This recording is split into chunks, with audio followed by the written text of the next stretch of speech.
Aleluia. Jesus, em tua presença, reunimos-nos aqui e contemplamos tua face e rendemos-nos a ti, pois o dia da tua morte nos limita a todos nós e nos deu completo acesso ao coração do Pai. O véu que separava já não separa mais. A luz que outrora apagar agora brilha e cada dia brilha mais. Só pra te adorar e fazer teu nome grande e te dar o louvor que é devido. Estamos nós aqui.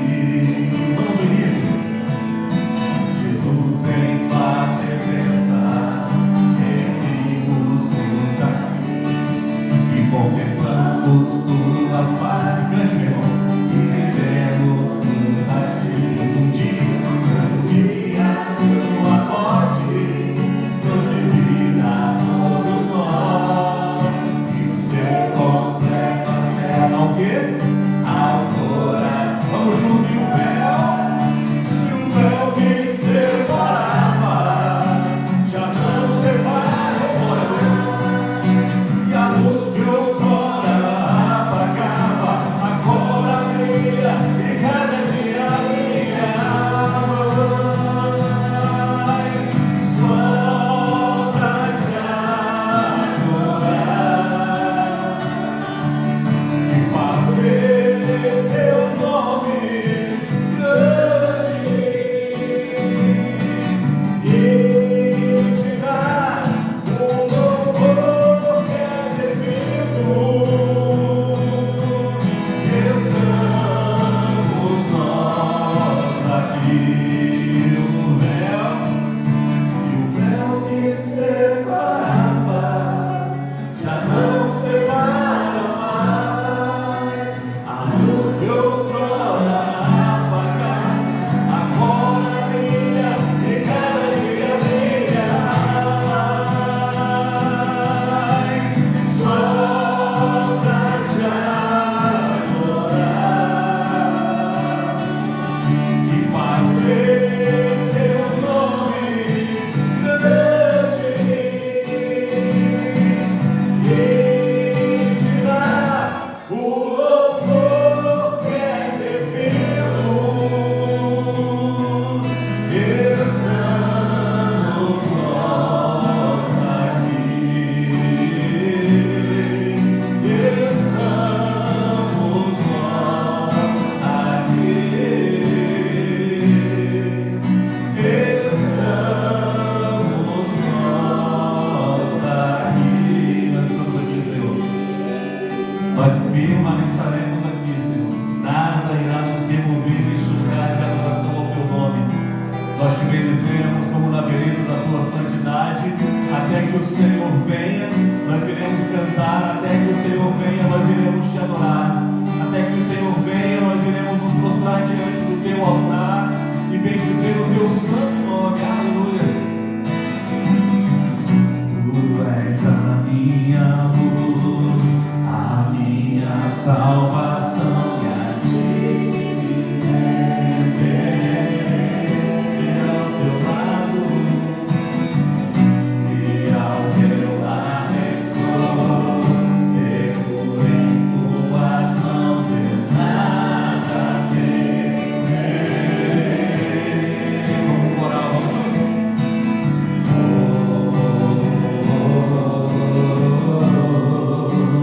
tu és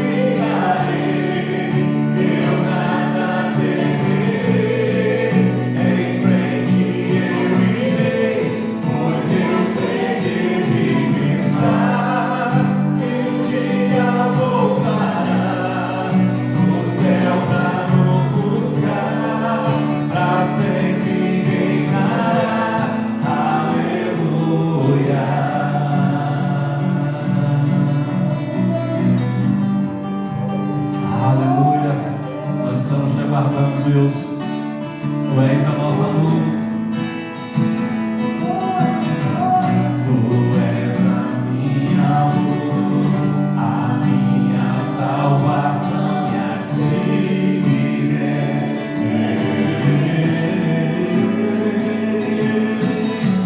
Se ao teu lado estou, seguro em tuas mãos, eu nada temerei.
Essa é a nossa esperança.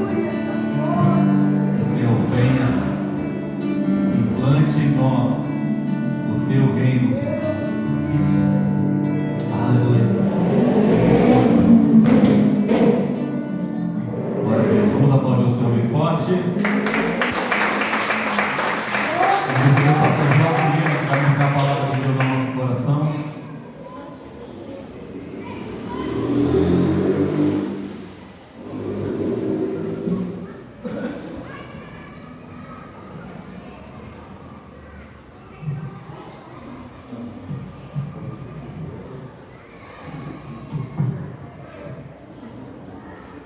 Paz do Senhor, queridos.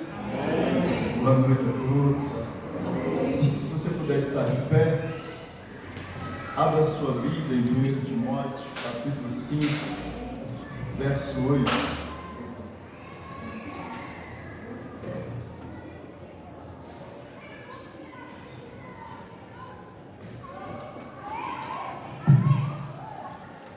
Timóteo, capítulo 5, verso 8, diz assim: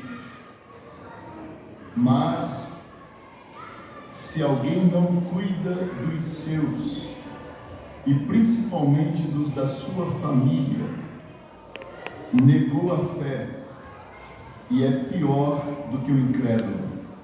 Amém? Pode se sentar. Pai, nós te louvamos por tua palavra,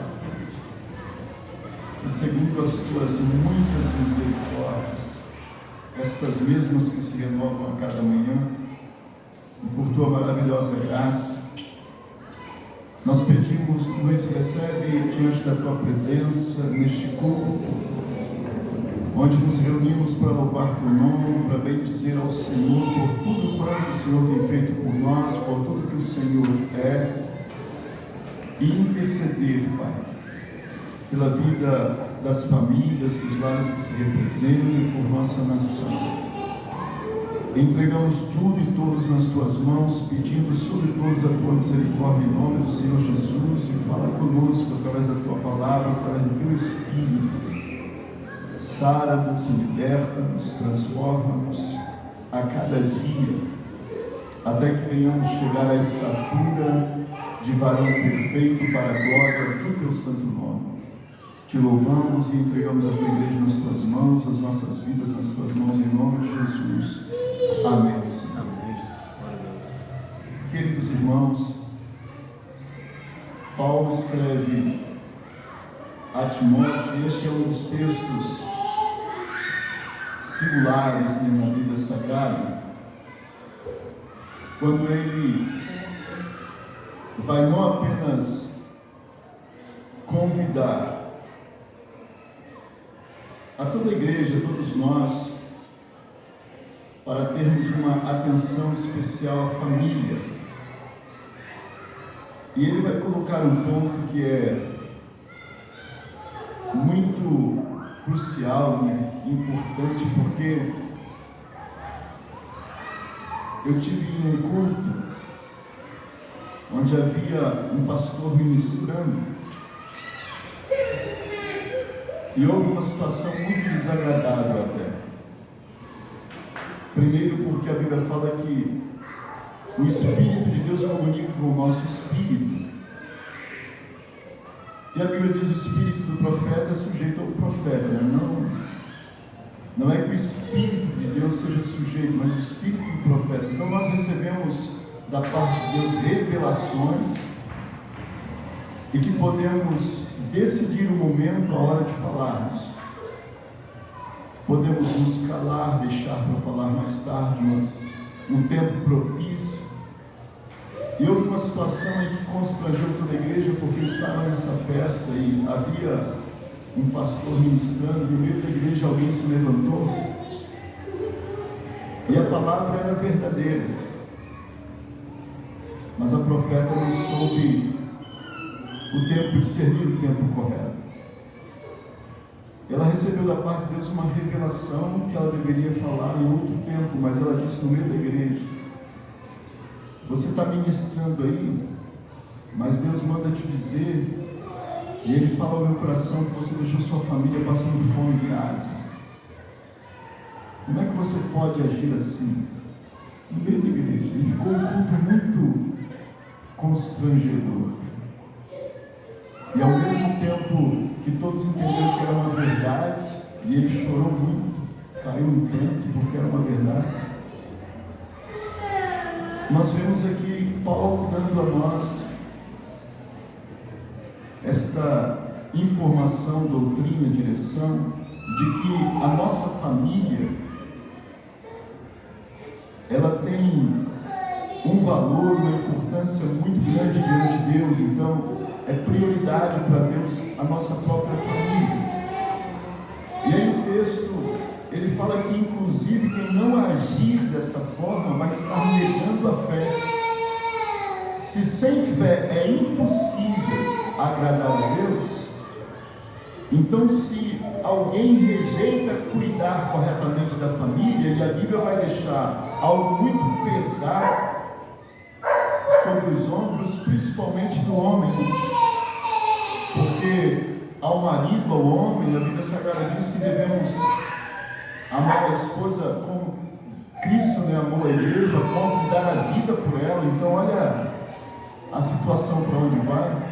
E aí Paulo está dando esse conselho de que, principalmente, veja o que ele diz, principalmente cuidar dos seus e principalmente dos da sua família. Quando nós olhamos para esse texto, nós percorremos toda a Bíblia Sagrada, Deus é família.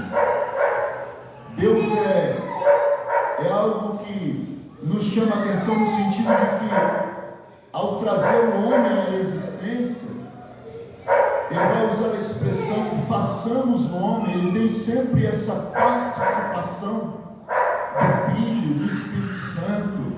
Façamos. Então, quando nós olhamos para a Bíblia Sagrada em Gênesis, deixa eu ir lá rapidamente, se você tiver Bíblia, Gênesis capítulo 2, são palavras do próprio Deus, no verso 24, e Jesus também vai corroborar esse texto, lá em Mateus e em Lucas, tem textos dizendo as mesmas expressões, Jesus dizendo, olha, no princípio não foi assim, porque estava havendo divórcio por qualquer motivo, enfim, o texto diz no 24, deixará o homem a seu pai, a sua mãe, e unir-se-á a sua mulher, e ambos, os dois serão uma só carne. Então, a dor de um deveria ser a dor do outro, a tristeza de um deveria ser a tristeza do outro, uma só carne, viver este amor em plenitude, ser um. Esse enfoque, essa doutrina acerca da família, do lar, desta unidade, ela tem a ver com a eternidade, porque tudo que existe fisicamente, o princípio é o espiritual, e no espiritual é Pai, Filho, Espírito Santo. E quando nos unimos em família, é pai, mãe, filho. E nós sempre temos essa participação dessa trindade, dessa, enfim, tricotomia, não sei se a palavra está correta, mas sempre olhamos para a família, vemos família na pessoa de Deus, né?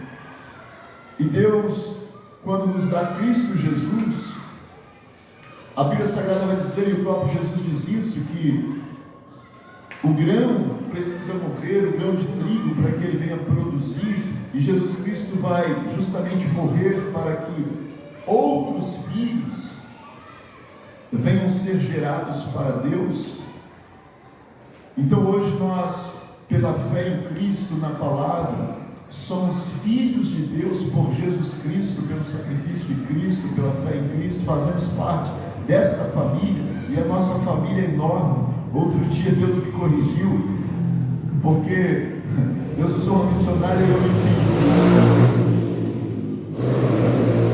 Eu sempre gosto de lugares menores, mais aconchegantes, e eu geralmente uso o termo, usava, né, esse termo aqui na igrejinha, porque são lugares menores, e ninguém, aonde eu estava, discernia muito bem isso, ou poderia entender muito bem isso, e todo mundo achava normal pelo tamanho dos lugares.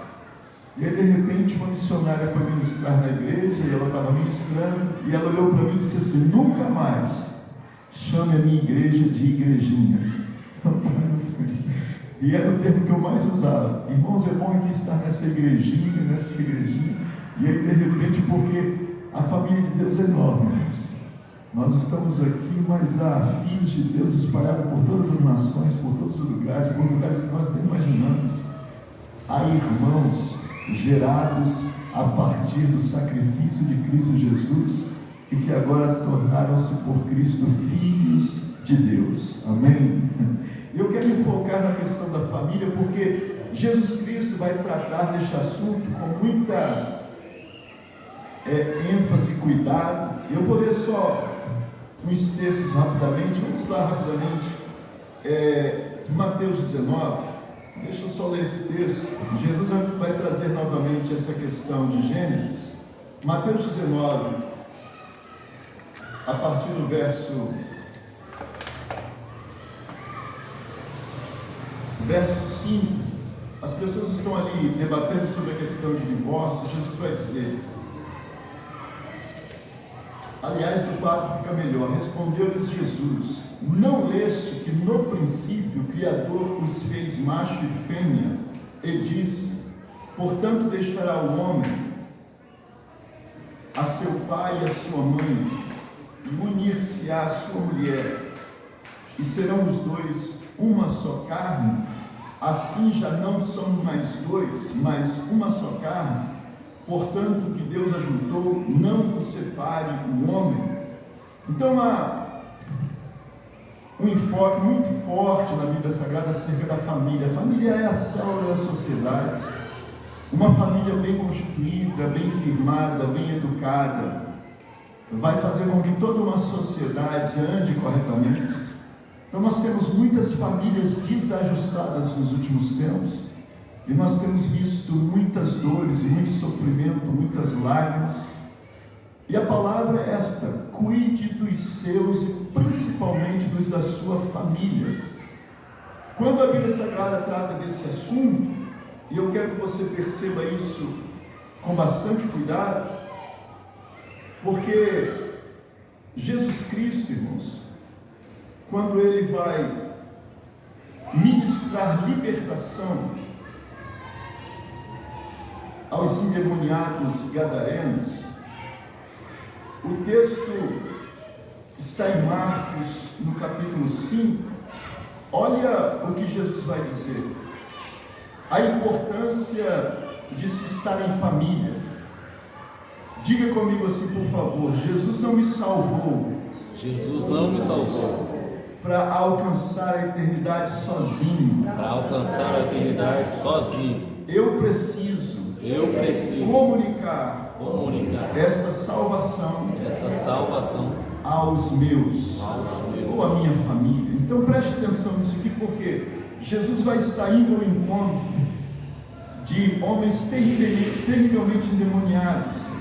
A Bíblia chama de gadarenos ou gesarenos, dependendo da tradução. E Jesus, ao chegar ali, o texto vai dizer, a partir do capítulo 5, a partir do verso 3: moravam nos sepulcros, nem ainda com cadeias, podia alguém prender, pois tendo sido muitas vezes preso com grilhões e cadeias, as cadeias foram por eles feitas em pedaços, e os grilhões em migalhas, e ninguém podia subjugá-los. Andava sempre de dia, de noite, clamando. E aí o texto vai falando sobre esta pessoa terrivelmente endemoniada. Jesus Cristo vai chegar no verso 8 e vai dizer: sai deste homem, espírito imundo. O texto diz que ele insiste em permanecer, essa legião insiste em permanecer, e Jesus vai permitir-lhes, quando eles rogam que eles possam entrar numa manada de porcos. Eu entendo algo aqui muito simples e só quero fazer um comentário breve, porque, irmãos, pelo que eu já percebi, já devo ter falado alguma coisa sobre isso, o inferno funciona desta forma. É mais ou menos como se fosse uma ditadura. Se o espírito maligno possui o corpo de alguém aqui, ele tem por obrigação de levar esta alma para o inferno. E quando ele perde essa batalha, e se ele volta ao inferno sem uma alma, ele apanha muito mais do que você pode imaginar. O sofrimento dele é muito maior. E é por isso que ele insiste em ficar em um corpo humano, até que essa alma seja levada por ele, e ele tenha, entre aspas, algum galardão. Não dá para explicar isso, né? Na questão dessa ditadura do inferno.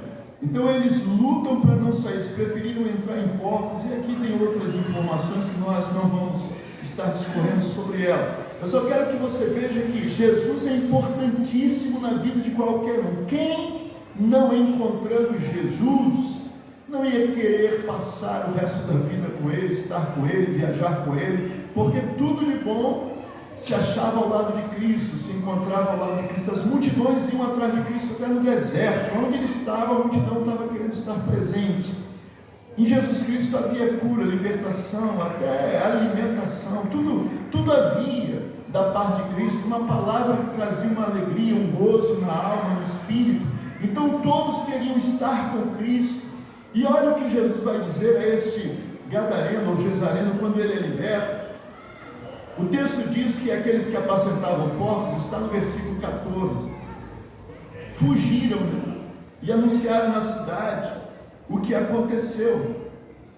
O versículo 15 diz que Jesus, indo ter com Jesus, viram um endemoniado que tivera a legião. Então toda a cidade foi ter com Jesus, e viram esse endemoniado assentado, vestido em perfeito estado, perfeito juízo, e temeram. Os que ali estavam contaram-lhes o que aconteceu ao endemoniado e acerca dos porcos, e começaram a rogar-lhes que saísse daquela cidade, daquelas cercanias, daquele lugar, da terra deles. Aí o texto vai dizer: ao entrar Jesus no barco, então Jesus saiu da cidade, rogava-lhe, preste atenção nisso agora, rogava-lhe, porém, o que for endemoniado. Esse texto fala de um, mas outros textos falam de dois. Rogaram-lhe o endemoniado que o deixasse estar com ele. Então o endemoniado rogou a Jesus: me permita seguir. Veja que Jesus, ele havia chamado muita gente: segue, segue. Porque a estes Jesus libertou para um outro propósito, mas aqui nós temos uma pessoa que é um gentio, que está distante do povo de Israel. Jesus vai estar tendo uma proibição, ou sendo impedido de permanecer naquele lugar, e Jesus sabe que alguém precisa estar ali para evangelizar, para falar do amor, do que aconteceu, do milagre, da libertação, e principalmente a própria família. Então Jesus, sabendo que ele não poderia estar, os discípulos não poderiam estar ali, e esse homem rogando para que pudesse estar com ele, Jesus vai responder da seguinte forma.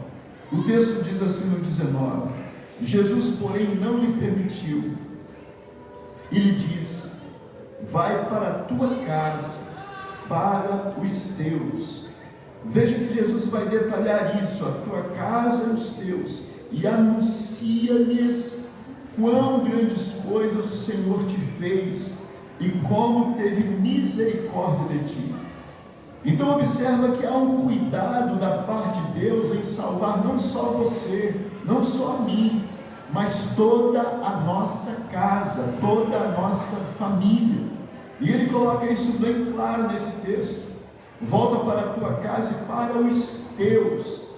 E ele diz mais: anuncia para eles quão grandes coisas o Senhor te fez e como teve misericórdia de ti. Se nós continuarmos, irmãos, nesse texto e desfolharmos e percorrermos a Bíblia, nós vamos encontrar mais à frente que esta região recebeu com muito impacto a questão do Evangelho por causa deste endemoniado ou destes endemoniados, porque eles estiveram anunciando estas verdades para a família. Certamente a família se converteu, porque diante de um milagre tão tremendo, tão verídico, quem não se converteria? Quem não iria querer saber quem é Jesus?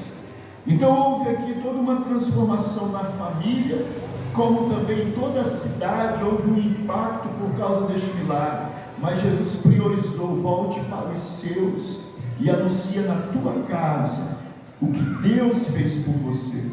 A pergunta que fica para mim e você é: você tem anunciado para os teus o que Deus tem feito a você? Você tem sentado à roda da sua mesa e falado e contado das experiências, de tudo que você tem vivido para com o Senhor? Porque estes milagres, estas bênçãos, tudo que nos acontece, nos sobrevém, é para fortalecer não apenas a nossa fé, mas a fé de outros. E nós precisamos comunicar que Jesus é esta realidade, é esta verdade, é esta salvação, é este Deus de amor, de misericórdia, de graça, de perdão, e que não há nada impossível para Ele.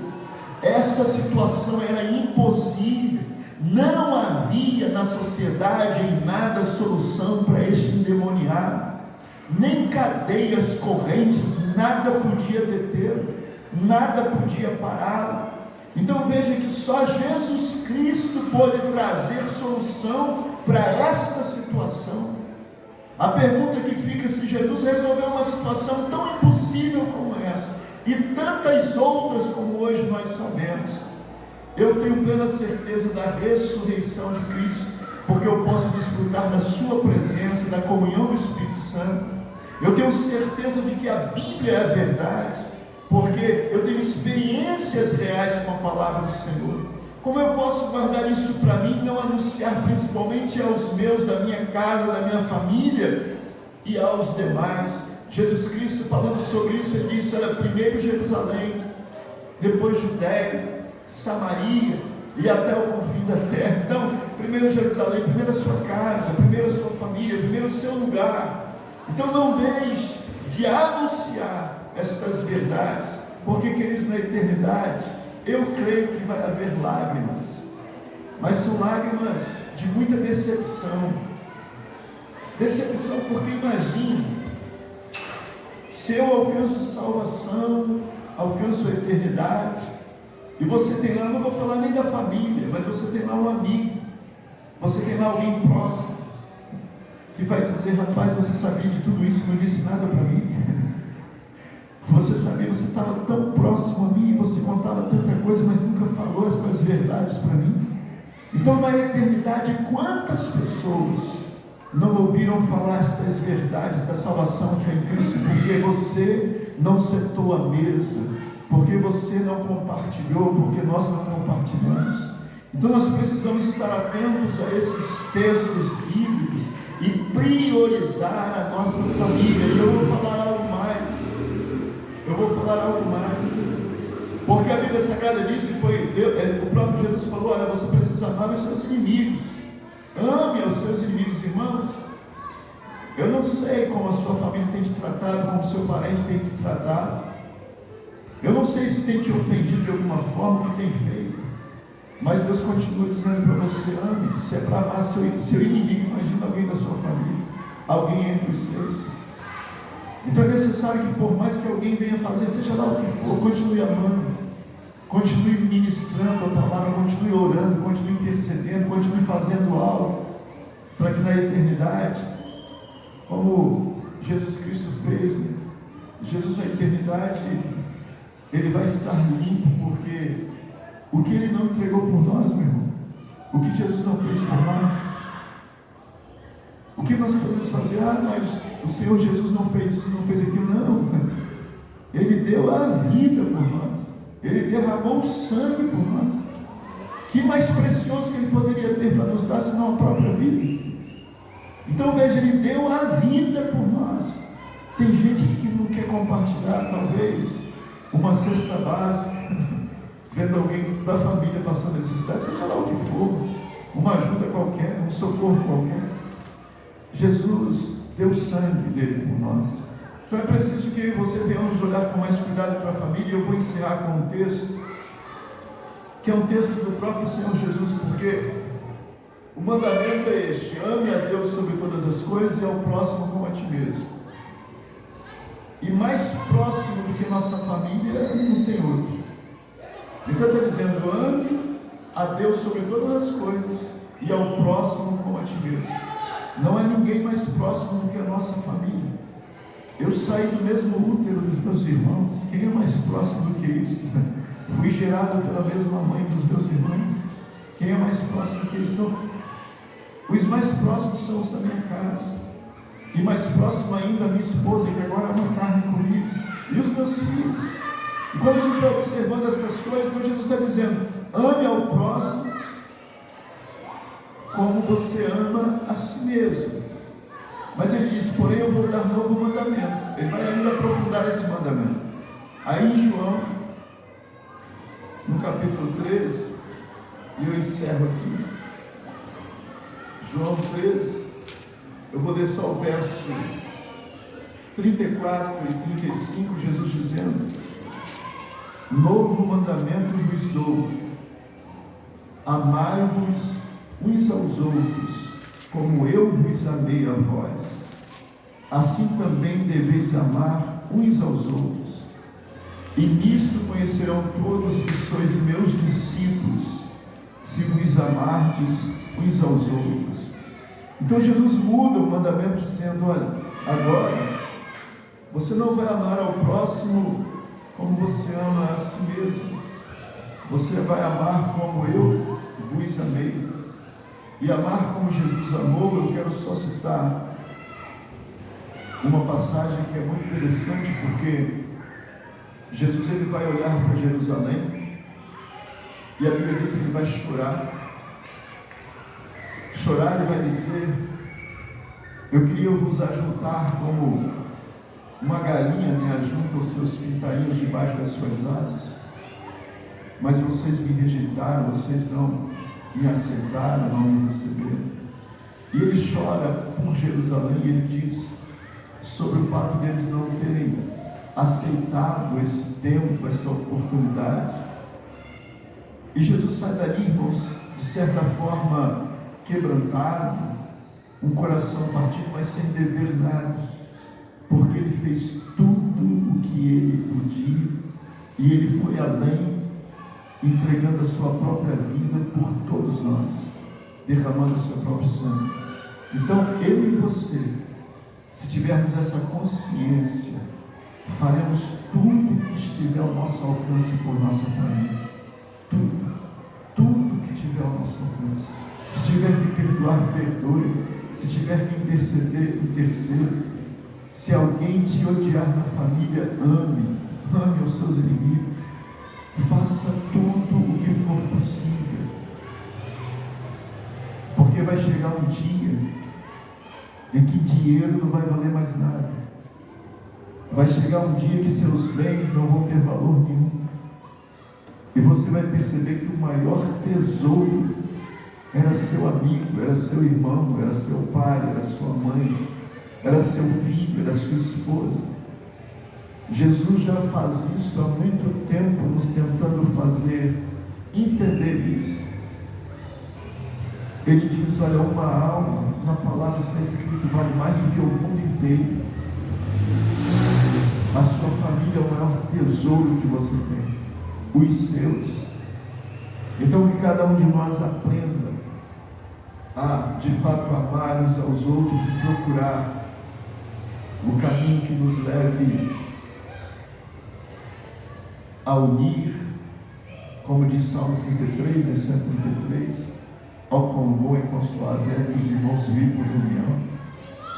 Mas independente de tudo isso, aconteça o que acontecer, continue amando, continue querendo o bem, ainda que alguém queira o teu mal, ainda que alguém da tua família queira o mal, ainda que alguém esteja, aliás, né, a gente tem às vezes motivos para detestar alguém da família, odiar, seja lá o que for que venha, mas não dê lugar a nada disso, só dê lugar à misericórdia, ao amor.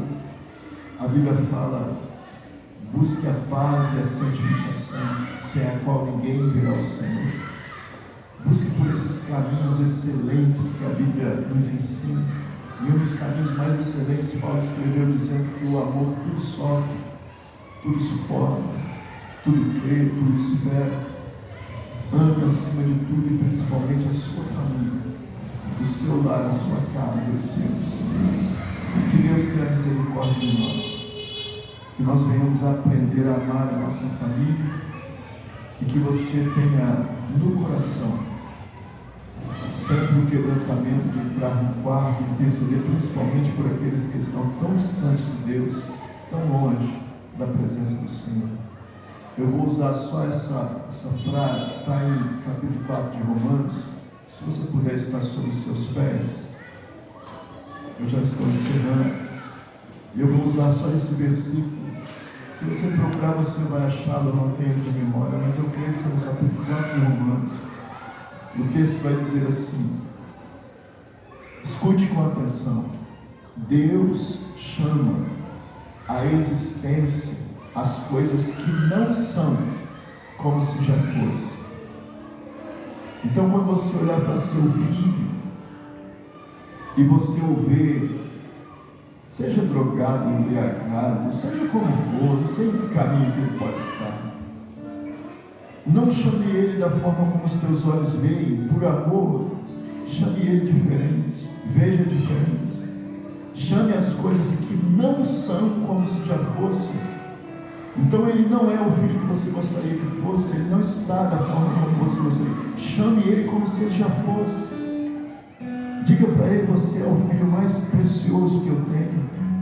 Eu te vejo como alguém casado, com uma família linda. Eu te vejo assim. Comece a profetizar. aquela pessoa que te passou a perna, aquela pessoa que te ofendeu, fez algo, veja diferente, rapaz, eu te vejo como uma pessoa honesta, sincera, verdadeira. Eu não te vejo como essa aparência tem mostrado. Eu te vejo quando profetiza essas verdades sobre a vida de quem você ama. Entenda isso. Viva a palavra de Deus como ela diz. Se você pode, curva a sua cabeça e coloque a mão sobre o teu coração. Deixa eu orar com você, por você, Pai. Mais uma vez nós entramos diante da tua presença. E nós precisamos aprender tanto com o Senhor. A tua palavra diz que todos nós éramos inimigos teus, porque andávamos desgarrados como ovelhas que não têm pastor, andávamos nos nossos delitos, nos nossos pecados, nas nossas iniquidades. E a tua palavra diz que mesmo nós sendo inimigos, o Senhor nos amou a tal maneira que nos deu seu Filho para morrer em nosso lugar. E o Senhor nos chama para nós amarmos não apenas os de fora, mas em particular os de dentro. Em prioridade os da família. E devemos ter esta prioridade, preocupação, atenção, porque tem tanta gente andando errado, tanta gente por caminhos tortuosos, e nós temos a consciência que esses caminhos não lhe agradam. Mas nesta noite eu quero pedir misericórdia sobre cada lar e cada família que nesta noite está representada aqui, Pai. Eu queria que ninguém faltasse na eternidade da minha casa, da minha família. Eu queria ver ali meus irmãos, minhas irmãs, meus sobrinhos, meus cunhados, cunhadas, em particular a minha própria carne, esposa, filhos, sogra, os parentes de perto, de longe. Eu queria que ninguém faltasse. Que essa verdade esteja no nosso coração e que nós venhamos buscar a tua face para aprendermos a ser Cristo na nossa família, a ser como Cristo no nosso lar. A tua palavra declara que o Senhor amou os teus e os amou até o fim, até o último instante. Que assim sejamos todos nós, meu Pai, voltados para falar deste amor, desta graça, desta salvação aos que estão no nosso lar, na nossa casa. E nesta noite eu abençoo cada família e cada lar. Quantas pessoas foram tão gravemente ofendidas, quantas pessoas foram, Pai, tão gravemente machucadas, feridas, sentiram-se traídas, apunhaladas pelas costas. Move a tua graça para o perdão, move a tua graça para que toda ferida seja sarada, curada, liberado o perdão. Age com tua graça e misericórdia, a que a nossa família possa se unir de tal maneira a sermos um na pessoa de Cristo. Que o amor do Senhor esteja em nosso coração, agindo verdadeiramente na vida de cada um dos teus filhos. Eu abençoo cada casa, cada família neste lugar e profetizo para que haja perdão, para que haja reconciliação. E a tua palavra diz que o sangue de Cristo Jesus nos reconcilia com os céus, com os nossos. Há poder no sangue do Senhor Jesus Cristo. Que o sangue de Cristo possa unir, meu Pai, por este poder que só no sangue há, famílias e lares neste lugar. Eu abençoo a todos que ouvem esta palavra e que esta oração chegue diante do trono da tua graça e que haja resposta sobre cada lar e cada família. Em nome do Senhor Jesus Cristo, meu Deus. Em nome do Senhor Jesus Cristo. Há tanto desespero, há tanta angústia, quando alguém perde um parente e vê que não deu tempo para acertar o que ficou para trás. Quando alguém morre, parte para a eternidade, e alguém não disse eu te amo, alguém não disse me perdoa, porque faltou alguma coisa nesta caminhada, que não seja assim com nenhum de nós, com nenhum daqueles que ouvem esta palavra, mas que todos sejam despertados para viver este amor em nome de Jesus. Assim eu oro entregando todos nas tuas mãos e pedindo graça e misericórdia sobre nós em nome do Senhor Jesus. Se você que concorda, diga amém. Diga graças a Deus e aplaude o nosso Senhor, louvando a Ele. Bendito seja o nome do Senhor Jesus. Bendito seja o nome do Senhor. Nós vamos encerrar assim, e que você e sua casa sejam uma bênção. Amém? Faz assim com tuas mãos, amém, pastor Sal. Que essa semana seja uma semana de bênção, de vitória sobre a tua vida, a tua casa, a tua família. Sejam todos guardados pela santa mão divina.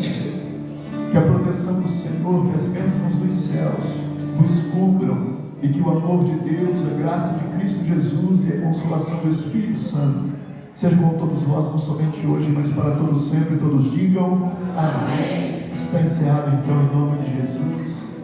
Agradeça ao seu irmão pela presença. Obrigado. Até segunda, querido Deus. Deus os abençoe e nos dê uma semana de paz.